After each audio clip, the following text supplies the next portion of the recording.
दोस्तों, क्या आप लोगों को पता है पूजा घर को घर का सबसे पवित्र कोना कहा जाता है, लेकिन अनजाने में हम ही उसे सबसे ज्यादा बिगाड़ देते हैं। मतलब देखो, जहाँ रोज भगवान को याद किया जाता है, वही अगर छोटी छोटी गलतियां हो जाए तो पूरा वातावरण ही नेगेटिव हो जाता है। और फिर हम सोचते हैं कि पता नहीं सब कुछ सही करने के बाद भी घर में सुख शांति क्यों नहीं है, तरक्की क्यों रुक गई है, मन अशांत क्यों रहता है। अब जरा सोचो, क्या आपने कभी ध्यान दिया है कि आपके पूजा घर में क्या क्या रखा है? बहुत मुमकिन है कि वहाँ कोई ऐसी चीज रखी हो जो नहीं रखनी चाहिए। और सबसे बड़ी बात, इन चीजों को वहाँ रखना न सिर्फ धार्मिक रूप से गलत है, बल्कि घर की पॉजिटिव एनर्जी को भी चूस लेता है। तो आज बात करते हैं उन 3 चीजों की जो भूल कर भी पूजा घर में नहीं रखनी चाहिए। और सुनो, ये मैं किसी डर या अंधविश्वास में नहीं कह रही, बल्कि सालों से परंपरा, शास्त्र और अनुभव यही सिखाता आया है। सबसे पहली चीज है टूटी फूटी मूर्तियां या तस्वीरें। बहुत से लोग होते हैं जो भगवान की कोई मूर्ति या फोटो अगर हल्की सी भी टूट जाती है या खरोच लग जाती है तो भी उसे वैसे ही रखते हैं। सोचते हैं कि क्या फर्क पड़ता है, भगवान तो भगवान है। लेकिन यही सोच सबसे ज्यादा नुकसान करती है। दरअसल टूटी फूटी या क्षतिग्रस्त फोटो नकारात्मक ऊर्जा को आकर्षित करती है। भगवान की मूर्ति हो या फोटो, उसमें सौंदर्य और अखंडता होनी चाहिए।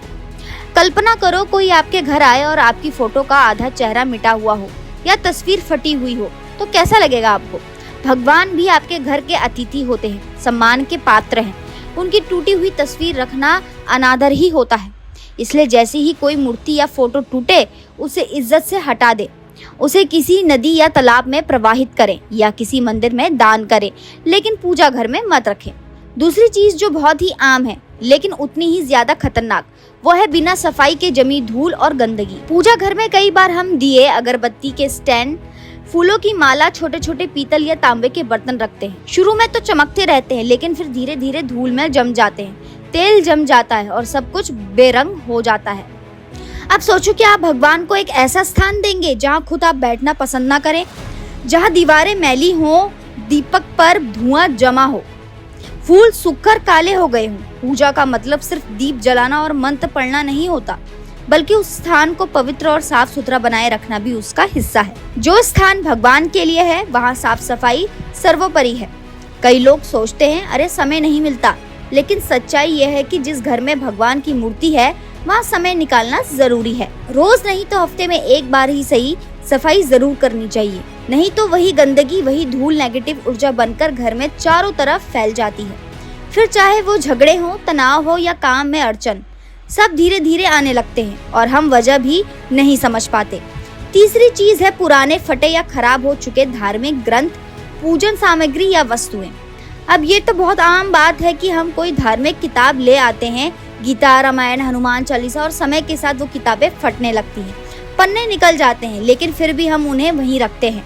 सोचते हैं कि ये तो भगवान की बातें हैं, इन्हें कैसे हटाएं। लेकिन एक बात समझो, इज्जत देना सिर्फ रखने से नहीं होता, उसे अच्छे हाल में संभाल कर रखने से होता है। अगर कोई धार्मिक किताब फट गई है या उसकी हालत बिगड़ गई है, तो या तो उसकी मरम्मत करवाएं या फिर उसे सम्मान पूर्वक किसी मंदिर में दें। उसी तरह अगरबत्ती, धूप, कपूर, माला वगैरह अगर बहुत पुरानी हो जाए, उसमें कीड़े लग जाएं या वो सड़ जाए, तो उसे फौरन हटा देना चाहिए।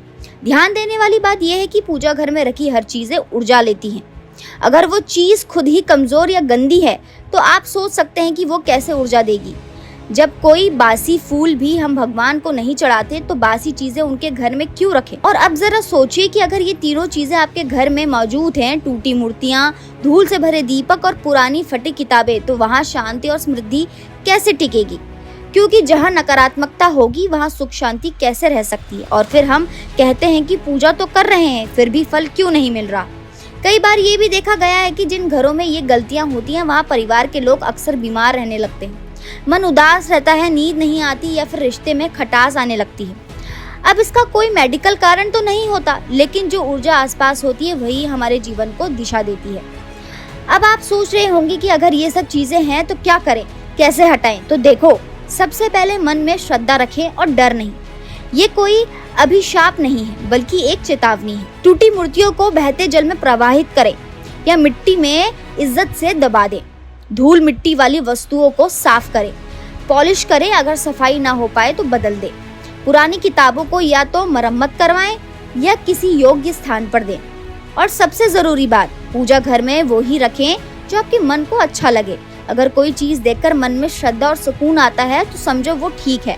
अगर कोई चीज देखकर बेचैनी या उदासी आए तो समझो उसे हटाने का समय आ गया है। हर धर्म, हर पंथ यही कहता है कि ईश्वर का स्थान सबसे पवित्र होता है और जो चीजें उसे दूषित करे वो नहीं होनी चाहिए।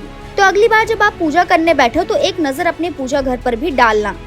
देखना कहीं कोई टूटी मूर्ति तो नहीं है, कहीं कोई पुरानी किताब धूल खा रही है, कहीं कोई दिया महीने से ऐसी ही पड़ा है।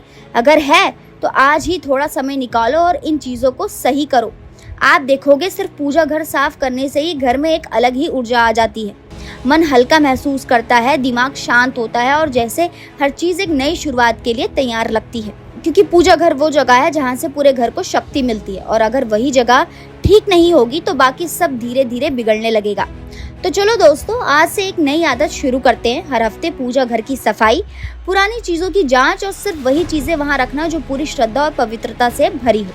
और अगर आपको ये बातें सही लगती हैं तो आज ही अपने घर में एक बार जाकर देखो, कहीं अनजाने में तो कोई ऐसी गलती नहीं हो रही। अगर हो रही है तो सुधारो, क्योंकि भगवान तो बस भावना के भूखे हैं, लेकिन उनका घर साफ और सजा सवरा हो तो उसमें जुड़ाव और गहरा हो जाता है। शुरुआत छोटी है लेकिन असर बहुत बड़ा होगा और धीरे धीरे आपका घर सच में मंदिर जैसा लगने लगेगा। तो दोस्तों, आज के लिए इतना ही। उम्मीद करती हूँ आपको ये वीडियो पसंद आया होगा। अगर आपको ये वीडियो पसंद आया तो इसे लाइक कीजिए और हमारे चैनल को सब्सक्राइब करना ना भूलें।